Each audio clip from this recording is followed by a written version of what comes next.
नमस्ते किसान भाइयों, आप सभी का हमारे यूट्यूब चैनल में बहुत बहुत स्वागत। आज हम देख रहे हैं ड्रैगन फ्रूट के प्लांट को, या कह सकते हैं फार्म को, जो कि लोकेटेड है जेऊर गांव में, नियर मालेगांव डिस्ट्रिक्ट, नासिक ज़िले में। आपको मैं पूरा एड्रेस फार्म का कमेंट सेक्शन में पिन कर दूंगा और कमेंट में भी पिन कर दूंगा,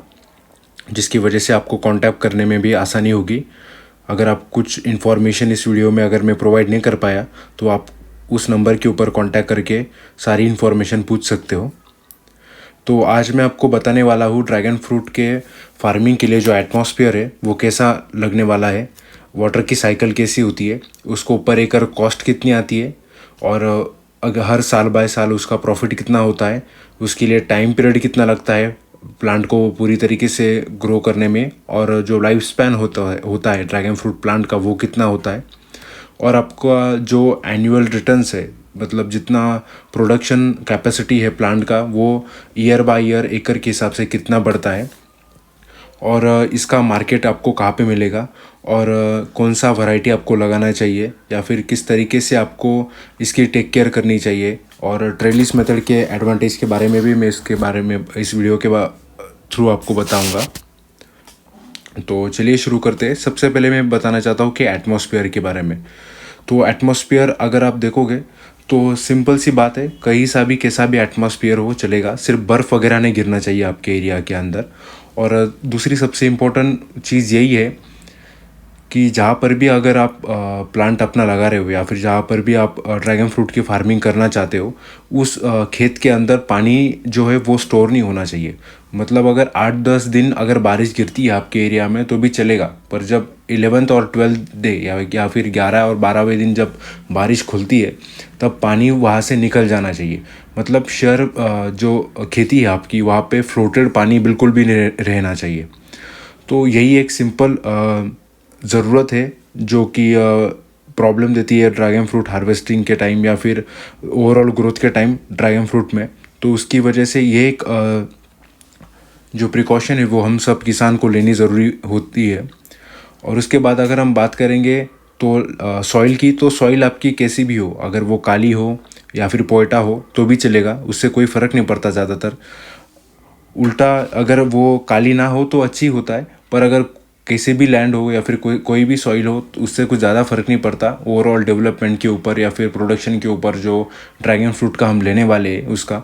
सिर्फ इम्पोर्टेंट बात ये की है जो मैंने पहले भी बताई है कि जब भी आप प्लांट लगाओगे या जिस एरिया में आप लगाना चाहते हो अपना ड्रैगन फ्रूट का प्लांट, वहाँ पे ज़्यादातर पानी स्टोर नहीं होना चाहिए बस। अगर यही एक प्रिकॉशन अगर आप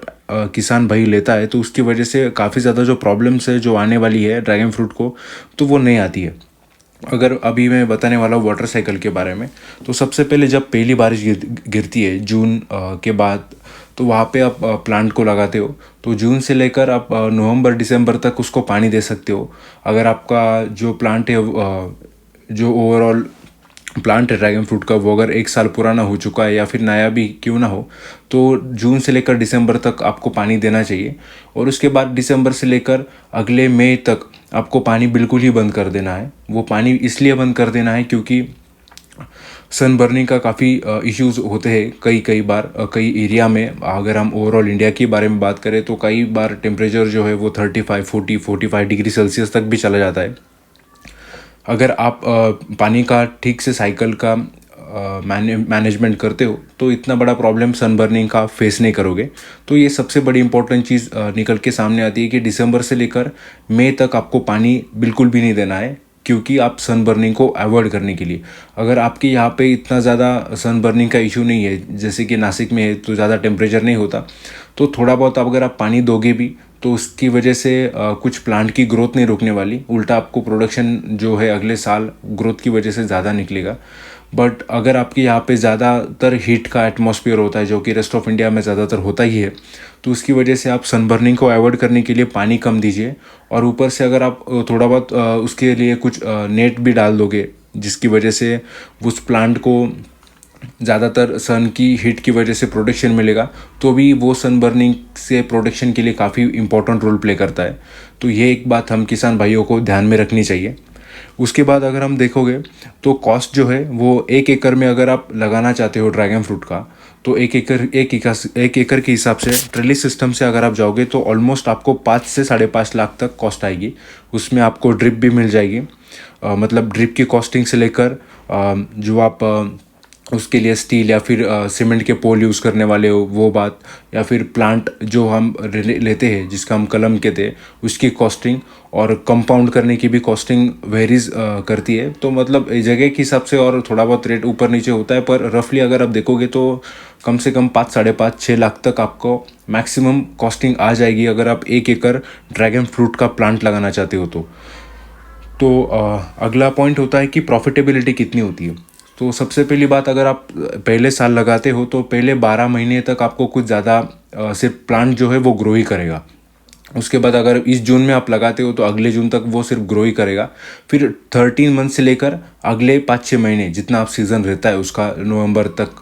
जाता है कई बार, तो तब तक वो आपको फ्रूट्स देगा। और मतलब अगले पहले साल तक तो आपको सिर्फ इन्वेस्टमेंट ही करना होता है, तो पहले 12 महीने तक आपको किसी भी टाइप का रिटर्न्स आपको नहीं मिलता। पर वैसे ही 13 मंथ से लेकर या फिर उसके 1 साल से आगे का टाइम पीरियड जो होता है वो वहाँ से लेकर कुछ 18 महीने तक, तो वहाँ पे आपको आप हार्वेस्ट कर सकते हो प्लांट का, और उसकी वजह से उस हिसाब से आप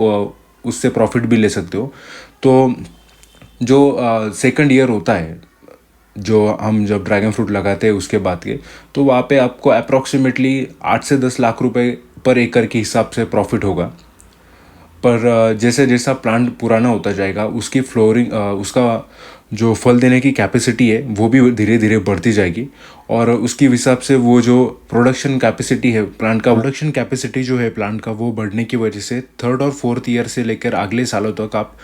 आराम से 15 से लेकर 20 लाख पर एकड़ के हिसाब से भी कमा सकते हो। डिपेंड करता है कि आपने कि यहाँ पे रेट कैसा चल रहा है। अगर आप एवरेज 100-120 रुपये किलो भी रेट अगर पकड़ लो, फिर भी आराम से तीसरे चौथे साल से लेकर आप आराम से 15 से लेकर 20 लाख तक पर एकड़ के हिसाब से कमा सकते हो। मैं ये रेड वैरायटी के बारे में बात कर रहा हूँ, स्पेसिफिकली वो रेड जंबो हो या फिर सी वैरायटी हो, या फिर कम से कम आप देखोगे, या फिर सिर्फ रेड वैरायटी के बारे में बात कर रहा हूँ। अगर आपके पास वाइट वैरायटी है तो आप ऑलमोस्ट 50% रिड्यूस कर लीजिए इस रेट को, और प्रेफर कीजिए कि अगर आप नया प्लांट लगाने वाले हो या फिर नया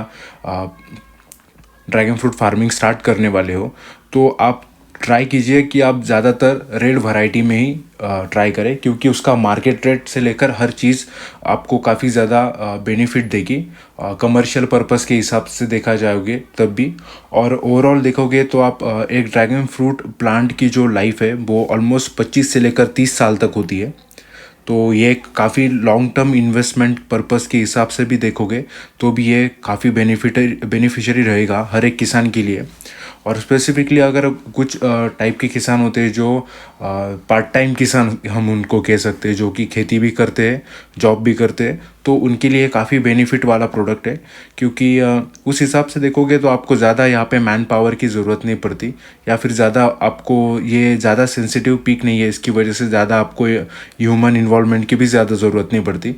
अगर कुछ चीज़ों के लिए आपका डिले भी हो गया तो भी इस प्रोडक्शन के ऊपर या फिर ओवरऑल जो आपके प्रॉफिट्स आने वाले हैं इसके ऊपर ज़्यादा इसका इम्पैक्ट नहीं पड़ता। तो आप इसको एज अ एसेट के रूप में भी दे सकते हो, जो आपको एक अच्छी खासी अर्निंग पर एकड़ के हिसाब से करके देगा। ड्रैगन फ्रूट जो फार्मिंग है उसका सबसे बड़ा बेनिफिट यही है कि जिनके पास लैंड बहुत कम है, जिनके पास खेती बहुत कम है, जिनके पास 1-2 एकड़ ही है, अगर वो भी इसको प्लांट करेंगे तो उस जो रिटर्न्स है उनको काफ़ी अच्छे मिलते हैं। और अगर आप आधुनिक किसानी की तरफ जाओगे तो ये काफ़ी क्रांतिकारी रूप में ये प्लांट सामने आया है जिसने काफ़ी ज़्यादा अच्छे पैसे किसानों को कमा के दिए है। तो इस चैनल के थ्रू मैं आपको ड्रैगन फ्रूट रिलेटेड वीडियोस के थ्रू आपको इन्फॉर्मेशन देता रहूँगा, वो चाहे ट्रेलिस मेथड के बारे में हो, क्रॉप सिलेक्शन के बारे में हो, या फिर और एटमॉस्फेयर और कॉस्ट रिलेटेड या फिर सेलिंग के रिलेटेड बारे में हो। सो प्लीज़ इस चैनल को सब्सक्राइब कर दीजिएगा आने वाले और बेहतरीन वीडियो के लिए, और ड्रैगन फ्रूट और फार्मिंग रिलेटेड और इन्फॉर्मेशन के लिए। आपका बहुत बहुत शुक्रिया, आपने अपना वक्त निकाल के इस चैनल को देखा। Thank you.